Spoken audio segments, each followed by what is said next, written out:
আজকের এই ভিডিওটা ভীষণ সেনসিটিভ একটা টপিকের উপরে বানানো। অনেকের দাবি ছিল এই টপিক নিয়ে ভিডিও বানানোর জন্য, তাই আমি অনেকটা বাধ্য হয়েই এই টপিকটাতে একটা ভিডিও বানাচ্ছি। কারণ অনেক দিন আগে আমি এই টপিকের উপর একটা ভিডিও বানিয়েছিলাম।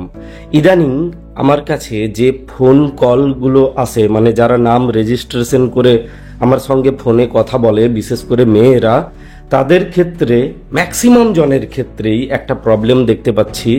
তারা যখন জানাচ্ছে, দাদা আমি বাধ্য হয়ে গেছি ওর সঙ্গে ফিজিক্যাল রিলেশন করতে, আমি ওকে বুঝতেই পারিনি, আমি এটা ধরতেই পারিনি যে ওর উদ্দেশ্যই ছিল আমার সঙ্গে একটা ফিজিক্যাল রিলেশন তৈরি করা এবং সেই রিলেশনটাকে কন্টিনিউ করা। তারপরে তার যখন শারীরিক চাহিদা মিটে গেছে তখন সে আমার উপরে নানা রকম দোষের বোঝা চাপিয়ে দিয়ে আমার জীবন থেকে সরে গেছে। আমি হাজার চেষ্টা করেছি, কান্নাকাটি করেছি, হাতে পায়ে ধরেছি, কিন্তু সে আর ফিরে আসেনি। যখন আমি এটা বুঝতে পেরেছি যে তার উদ্দেশ্যটাই ছিল শরীর কেন্দ্রিক, তখন অনেক দেরি হয়ে গেছে। তা কিভাবে বুঝবো একজন মানুষ ভালোবাসার জন্য আমার কাছে এসেছে নাকি তার দাবিটাই হচ্ছে শরীর?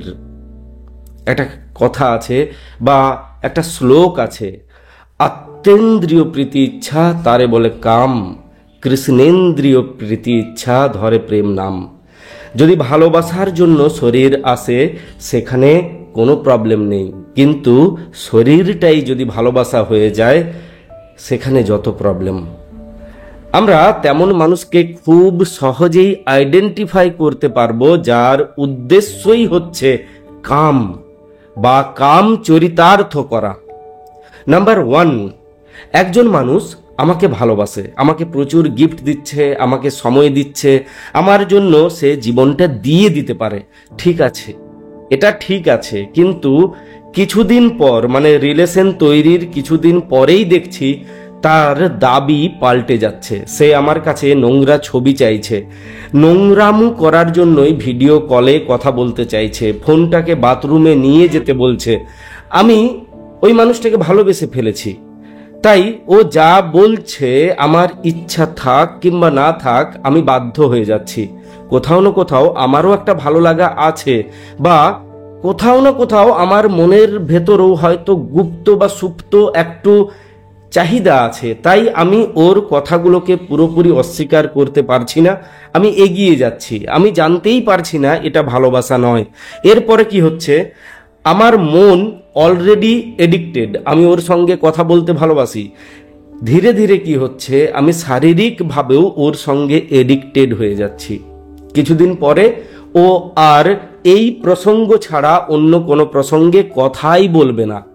আমার তখন বোঝা উচিত যে মানুষটা রিলেশনের কয়েকদিন পর থেকেই শরীর কেন্দ্রিক কথা বলতে শুরু করেছে, নোংরা ছবি পাঠাতে বলছে, যার উদ্দেশ্যটা অসৎ, আমি যখন তাকে ধরতে পারছি, আমি সেই রিলেশনের দিকে কিছুতেই আর এগিয়ে যাব না। এটা তো গেল একদম মোটা মোটা একটা কথা, যেটা তুমি সহজেই বুঝতে পারবে মানুষটার উদ্দেশ্য খারাপ। এবারে 2 নম্বরে আসি, ভীষণ গুরুত্বপূর্ণ। ওই মানুষটা যদি আমাকে ভালোবাসে, আমার সঙ্গে জীবন কাটাতে চায়, তাহলে ও আমাকে জানতে চাইবে, ও আমার শৈশবের গল্প শুনতে চাইবে, আমার হারানো ফুরানো আমার পরিবারের যে গল্প সেই গল্পও জানতে চাইবে, আমার ভবিষ্যৎ প্ল্যানিং সম্পর্কে তার প্ল্যানিংকে ম্যাচ করাবে, সে আমাকে নিয়ে যে স্বপ্নগুলো দেখছে সেই স্বপ্নগুলো আমার চোখে সাজাবে। কিন্তু যে মানুষটা কাম চরিতার্থ করার জন্য আসবে তার এই ধরনের টপিকে কোনো ইন্টারেস্ট থাকবেই না। তোমার অতীত কি, শৈশব কিভাবে কেটেছে, তোমার ভবিষ্যৎ প্ল্যানিং কি, এই সব নিয়ে তার কোনো মাথা ব্যথা নেই। তার উদ্দেশ্য কাম কাম কাম। তুমি সহজেই বুঝে যাবে এই মানুষটা তোমাকে ভালোবাসে না, শুধুমাত্র কাম চরিতার্থ করার জন্যই এসেছে। কারণ তার তোমাকে নিয়ে বা তোমার অতীত বর্তমান ভবিষ্যৎ নিয়ে কোনো মাথা ব্যথা নেই। সরে যাবে তেমন রিলেশন থেকে, নতুবা মরে যাবে।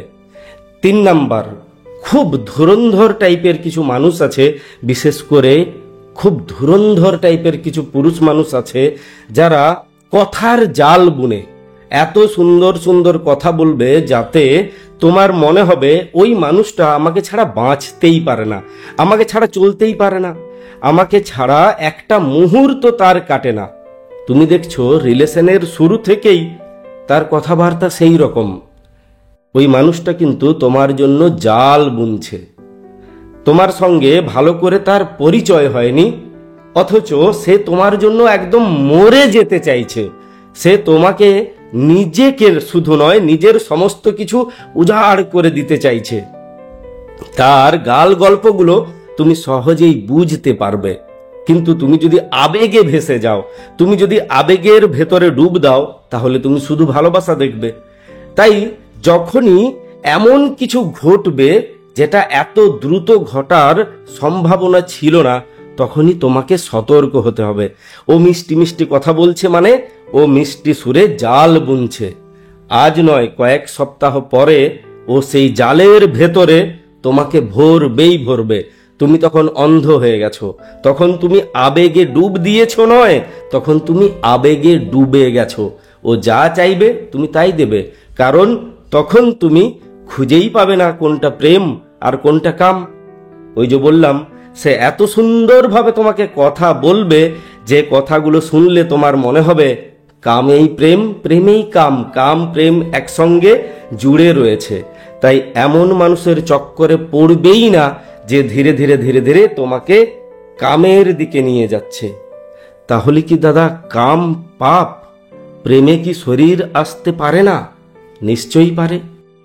শুধুমাত্র মন দিয়ে তো পূজা হয়, শরীর এবং মন দিয়ে প্রেম হয়। কিন্তু শরীর যদি মনের টানে আসে তাহলে কোনো প্রবলেম নেই। দুই মনের চাহিদাতে যদি শরীর এসে যায়, সেখানে প্রবলেম কোথায়? প্রবলেমটা সেখানে যেখানে শারীরিক চাহিদা মেটানোর জন্য মনটাকে অজুহাত বানানো হয়, যেখানে মনের কোনো সম্পর্কই নেই, শুধুমাত্র শারীরিক সম্পর্কটাকেই প্রেম বলে প্রেজেন্ট করা হচ্ছে। সেটা প্রেম নয়, পাপ। তাই যখনই দেখবে কেউ ধীরে ধীরে ধীরে ধীরে তোমাকে প্রেম থেকে সরিয়ে কামে নিয়ে যেতে চাইছে আর কামটাকেই প্রেম বলে তোমাকে গেলাচ্ছে, তখন সরে যাবে, নতুবা ওই যে বললাম মরে যাবে। আমি অনেক মেয়েকে দেখেছি যারা তাদের সমস্ত কিছু উজাড় করে দিয়েছে এই আশাতে আমি ওকে সব কিছু দিয়ে দিলে বুঝি ও কোনোদিন আমাকে ছেড়ে দিয়ে যাবে না।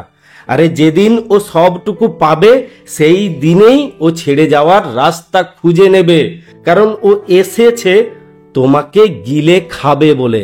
যেদিন খাওয়া হয়ে যাবে সেই দিন তুমি থাকলে কি থাকলে না, কাঁদলে না পায়ে মাথা ঠুকলে, তাতে ওর কি এসে যাবে? তাই সতর্ক হও, নিজেকে বিলিয়ে দিও না। শরীর দিয়ে কাউকে ধরে রাখা যায় না। আমি অনেককে দেখেছি এটা ভাবতে, আমি যদি শারীরিকভাবে ওকে জুড়ে নিই তাহলে ও আর আমাকে ছেড়ে যাবে না। এটা ভুল ধারণা। শরীর দিয়ে কাউকে জড়িয়ে রাখা যায় না। প্রেম মন ছাড়া চলতেই পারে না। আশা করি এই ভিডিওটা অনেক, বিশেষ করে মেয়েদের, শুধু মেয়েদের বললে ভুল হয়, ছেলেদেরও কাজে লাগবে। তাই যদি পারো নিজেকে সংযত করো, অন্যকে সংযত হতে সাহায্য করো। এই ধরনের ধূর্ত প্রকৃতির যে মানুষগুলো আছে তাদের থেকে দূরে সরো। প্রেমে শরীর আসতে পারে, নোংরামও আসবে না, মন সরে যাবে না, এটা চিরদিন মাথায় রাখবে। ভালো থাকো, ভালোবাসায় থাকো, প্রত্যেকটি মানুষের সঙ্গে থাকো, নিজের ব্রেনটাকে নিজের সঙ্গে রাখো। শুধু মনের তাগিদে এগিয়ে যেও না, কারণ মনটা শুধু কষ্ট পাবে, শরীরটা নষ্ট যাবে।